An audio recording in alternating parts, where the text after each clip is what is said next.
Hello class, in this video we are going to be going over lab 0. Allow me to sign in real quick.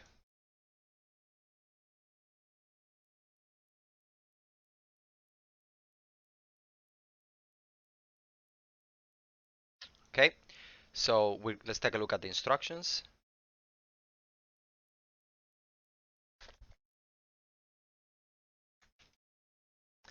Okay, question 1. We need to install VS Code. VS Code is a free code editor provided by Microsoft.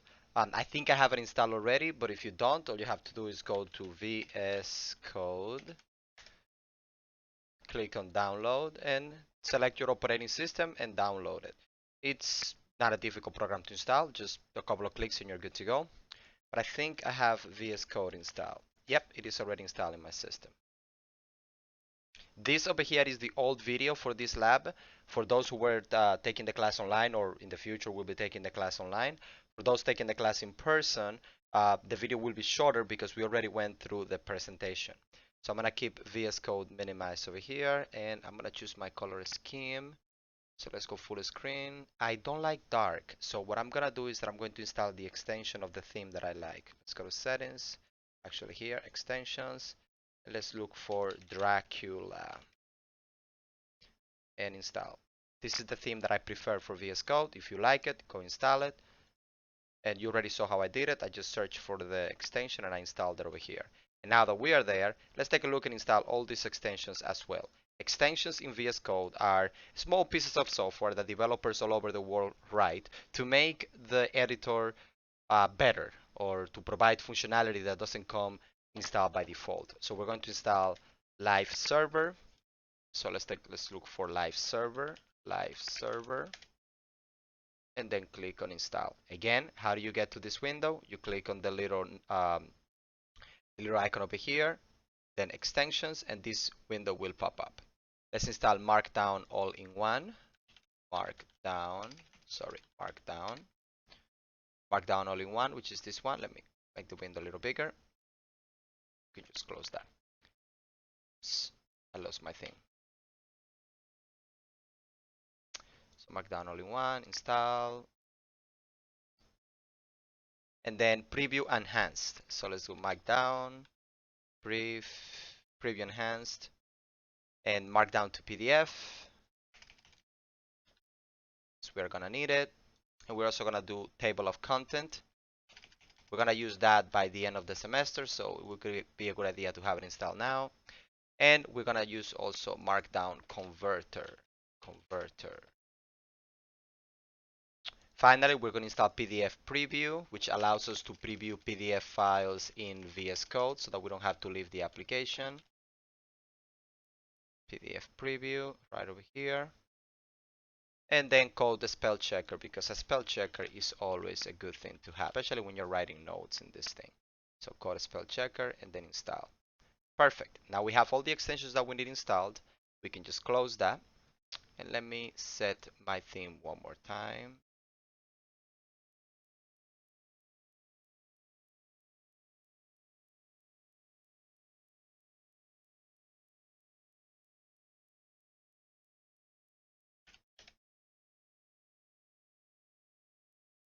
Nope.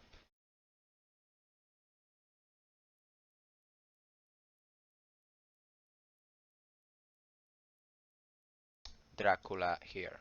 Perfect. Close that. We can close that. Just gonna click over here and minimize. Let's go full screen one more time. And let's go to question number 2. Download the following PDF file. What is Ubuntu? So we're gonna click on what is Ubuntu. We're gonna click over here and download. Let's leave it over there for now.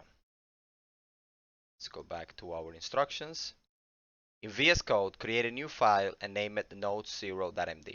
Now, before I do that, there is something that I prefer to do because I like to be organized. So I'm gonna go to my documents folder, and over here, I am gonna create a new folder, and I'm gonna call it CIS 106. In CIS 106, I'm gonna create another folder called labs, and that's where I'm gonna put all my labs. And over here is where I am going to actually create my files. I'm gonna close the file manager for now, and I'm gonna go to VS Code. Whenever you're working with VS Code, and as a matter of fact, whenever you're working with code, you should always work in a folder, and that folder becomes your workspace. That keeps your work not only organized, but certain extensions in VS Code require that you work in an actual workspace or a folder. So let's click on File, Open Folder. Let's go to Documents where I have my folder located, and I'm going to click on CIS 106 and select Folder. Now I'm going to click where it says Labs once. Yes, trust authors. Labs. You see how the little arrow over here turned upside down? We want it like that. I'm going to click on this icon over here that has a plus icon in a document for creating a new file. I'm going to call this notes 0.md. You need the file extension .md so that VS Code understands that you're working with a Markdown file. That's not the only extension you can use. You can also say Markdown, and VS Code would also understand that it is a Markdown document. I prefer to use .md because it's simply faster. So I'm going to click over here, and I have my file already created. I'm going to minimize that, and let's continue. Question 3. Read the presentation, what is Markdown? And I'm going to put the presentation on the side over here as a reference, but we already went through this presentation during class. Question 4. I suggest that if you don't remember a lot of Markdown, you read the presentation one more time, for your own safety net, for your own sake. So, using Markdown, replicate the document you downloaded in your notes.md file. Make sure to copy and paste the text. The goal of the lab is to practice Markdown syntax, not typing. I mean, if you want to practice typing and you have the time, you do you. But I'd rather copy and paste. So what I'm going to do is that I'm going to open the document over here, open with System Viewer, minimize, and I apologize ahead of time. This is a brand new installation of Windows. So if I don't have a particular software, I will probably install it during the video. I'm going to move this on the side. I have my notes 0.md folder or file already open. So I'm going to close this and I'm going to minimize this. And I'm going to put this on the side. Not now. I like the free version. So the first thing that you're going to notice is that this over here is a title. This is the main title. So this is heading 1. So let's take a look at that. So in Markdown, headings are formatted using the number sign or the pound sign. So what I'm going to do is I'm going to put a pound sign at the beginning and a space. And as you can see, this has already been formatted as heading 1. We have also heading 2 over here. So we're going to post it over here. We have another heading 2. So I'm just going to copy the headings real quick. Let's see, what else do we have? And we have also a heading 3. How do you know? Because this is smaller than this one. And we also have Ubuntu flavors as another heading that goes right over here, and this one as well.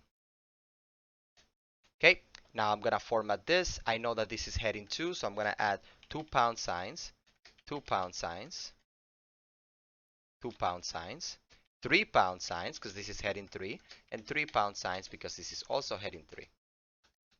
Okay, now that I have done this, I'm gonna place in here my paragraph text. And paragraphs in Markdown don't require any formatting, just the text. Simple as that. So let's copy this. Let's paste it right after what is Ubuntu. Let's save, and I would like to see how my document is looking like. So I'm gonna right click in the empty area over here, and I'm gonna open Markdown Preview Enhance.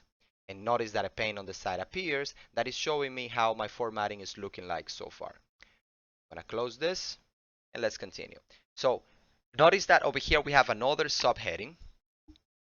So we're gonna add this subheading over here, and this will be subheading 3. Sorry. Great. 1, 2, 3. And then these bullet points over here. And bullet points, as we saw during class, are simply a star sign at the beginning and a space.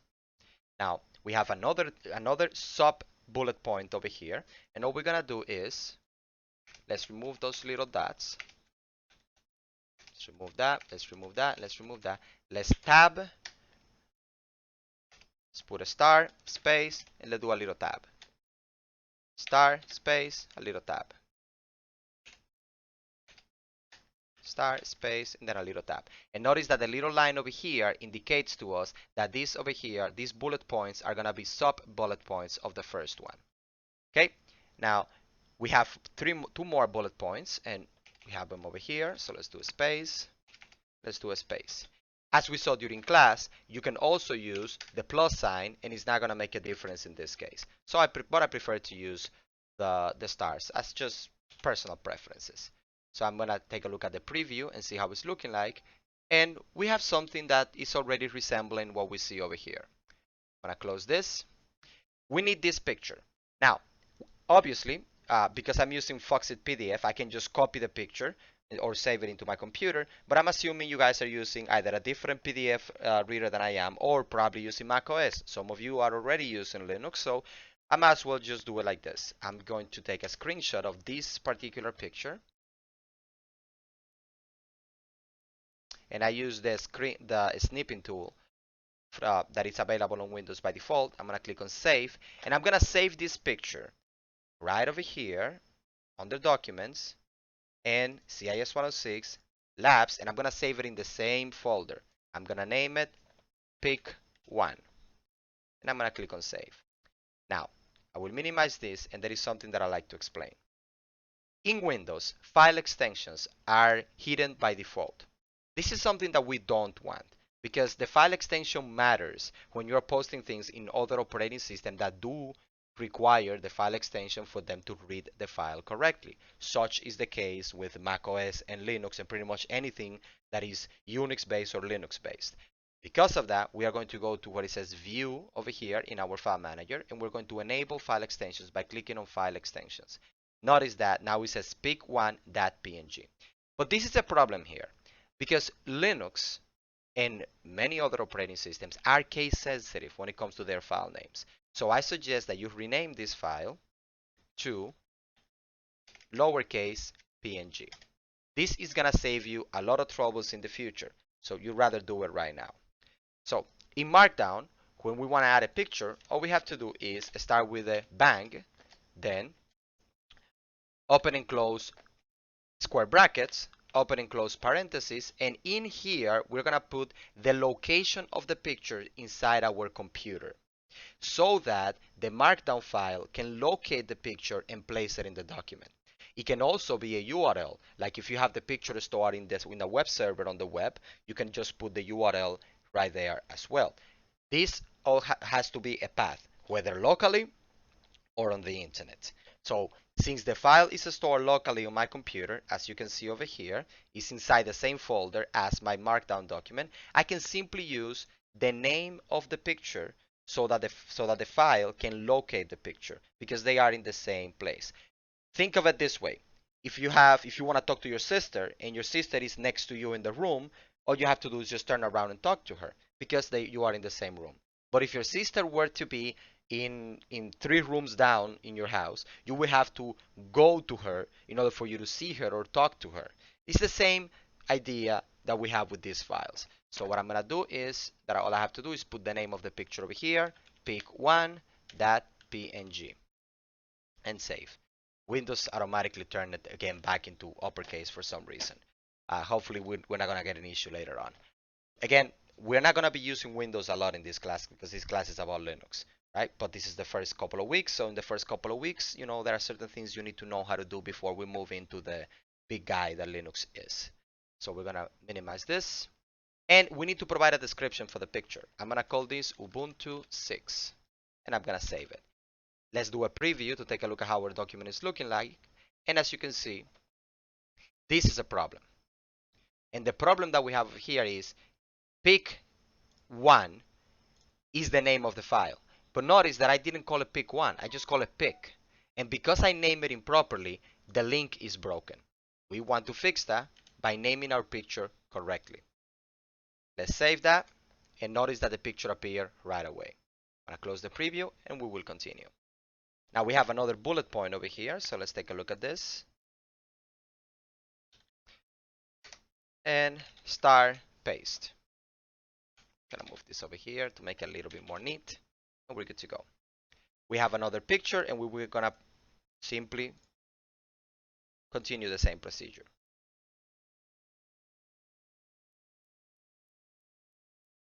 We're gonna save it. We're gonna call this pic2.png. Minimize.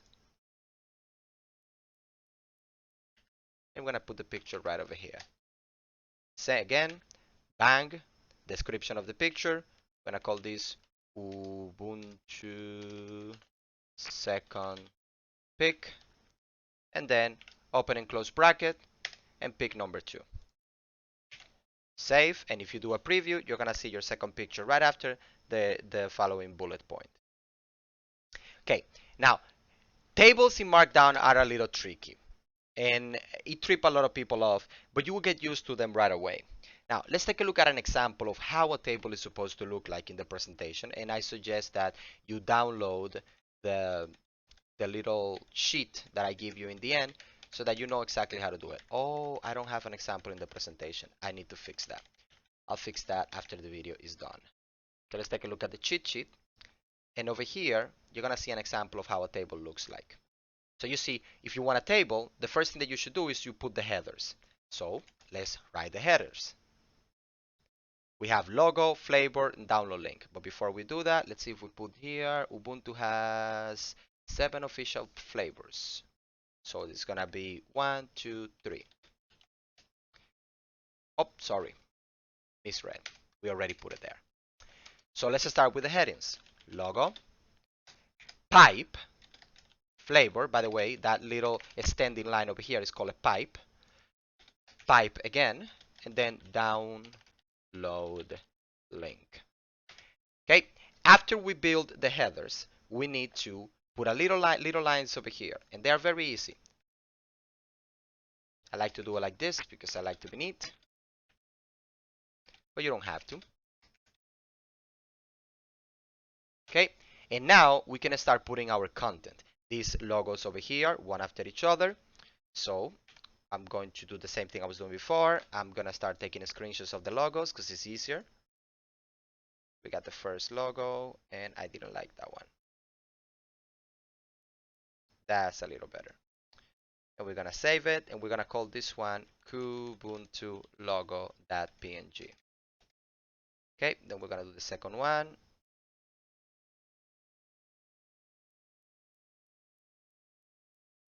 Lubuntu logo.png. I'm only gonna do 2 to keep the video short, but I suggest you do them all because you have to. It's part of your homework. So let's place the picture over here. So I'm gonna start bang, open bracket, description, and this is gonna be Kubuntu, open and close parentheses, then Kubuntu logo. Now we're gonna put a pipe here, and then over here we're gonna type the flavor. The name of the flavor is Kubuntu, another pipe, and then the URL. Now let's take a look at a preview to see how our document is looking like. And as you can see, we already have a nice, beautiful table properly formatted for us to have fun with. I'm gonna close that, and let's do a second one. Again, let's start with a picture, open and close bracket, description of the picture, Lubuntu, and then open and close parentheses and the location of the picture, Lubuntu, and the URL to where to get Lubuntu. Save, and that's how you do a table. You already know how to do bullet points, so I'm not going to cover that. Let's see if there is anything else that I'd like to cover from the presentation that we didn't do an example during class. This is actually very, very useful. This is how to do checkboxes, right? So I like to practice this real quick. So sometimes you will want to have a checkbox. For example, is this true or false, right? And let's put a break tag. This, by the way, is an HTML tag that breaks the line and throws whatever text that goes after in the next line. And you're going to be using that break tag quite a lot. So if I want to do a checkbox, all I have to do is open and close bracket, and then here put whatever I want to be the first option, and here whatever I want to be the second option. Now, if I want an option to be checked, all I have to do is put an X over here, and that's going to make it checked. Let's take a look at how this looks like when we do a preview. As you can see, This version of Markdown Preview Enhanced does not support this feature. But once we upload this to GitHub and in our upcoming lectures, you're going to see how this looks like in GitHub. So we can close that. We practiced this during class, so I am not going to go over it, but this is pretty much how you format code. And yeah, I think that's about it. Block quotes, we covered them during class, but let's do an example just in case. If you ever want to do a block quote, it's actually quite simple. Just start with this sign. And here, let's copy something from here.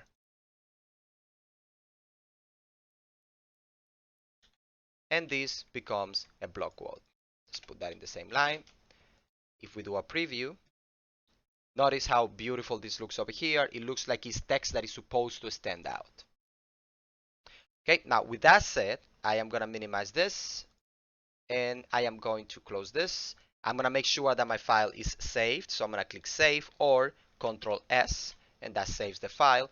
And this is a perfectly working Markdown file. Now, what can we do with this file? Well, let's say that you want to turn this file into a document.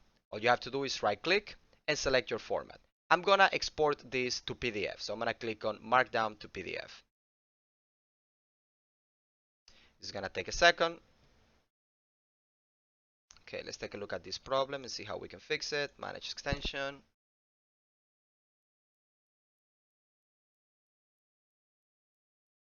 Error, failed to launch the browser process. It's probably because I don't have a browser set in my VS Code. So let's extension settings.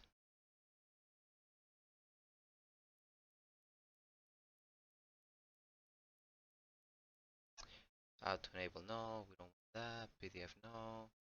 Markdown PDF executable path. There you go. This we need to solve.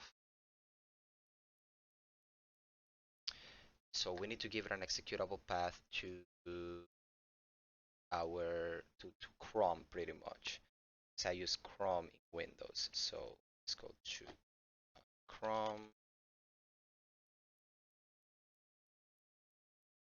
Open file location and properties, and this is the location of Chrome. I'm gonna copy this over here, paste it over here. I believe this fixes the problem, but we are gonna test it out real quick. Let's try one more time.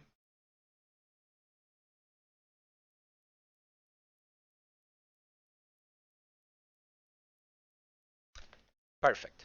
Now we're gonna go here into the file manager and notice that in my folder what I am working at, because I'm working in a workspace, the file was saved right there. Let's open it and see how the preview looks like. It looks pretty close to what we wanted to achieve. And you successfully converted a Markdown document into a PDF. And it doesn't matter the size of your Markdown document, it turns into a PDF right away.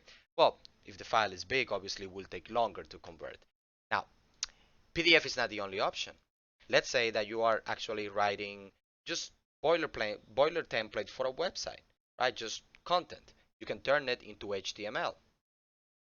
And if we go back to our file manager, let's go to desktop, CIS106 labs. Notice that we have over here an HTML file of this document. So if we open this in VS Code, notice that it's a proper HTML file with some styling applied to it and all our content over here. Now let's take a look at how this HTML file will look like in a web browser by right-clicking on the area over here and then opening Live Server. Yes, allow access and Chrome. I don't like Edge. And there you go. This was your Markdown document turned into a website. We can close this. You can also convert this file, let's remove this because we don't need it, to a picture, PNG or JPEG. And there are other extensions that even allow you to convert this file to a Word document or a PowerPoint presentation, assuming you have the proper software already installed and running in your system. So that software is called Pandoc. I believe we have one lecture in once we start using Linux that shows you how to do certain things with Pandoc on the command line. Now, what are you gonna submit in Blackboard? Now, in Blackboard, all I want is this file. At this point, I'm not requiring you to create a GitHub repository or anything. Just give me this file in Blackboard and you're fine. So we're gonna go to Blackboard, click over here in Lab 0, and then give me this file. Browse local files, locate your Markdown file, make sure you save your file, and then submit. If you want to give me the PDF, that's fine. But either the PDF or the Markdown file, whichever of the two you want to give me is fine. I know how to grade it so that I know that you did the work. So we're going to click on cancel over here. And that's it. That is lab number 0. The trick about Markdown is practicing, and you will have enough practice throughout the semester to get good at it. Let's make sure that we covered everything over here. And yeah, we cover everything over here. With that said, I'll see you next class.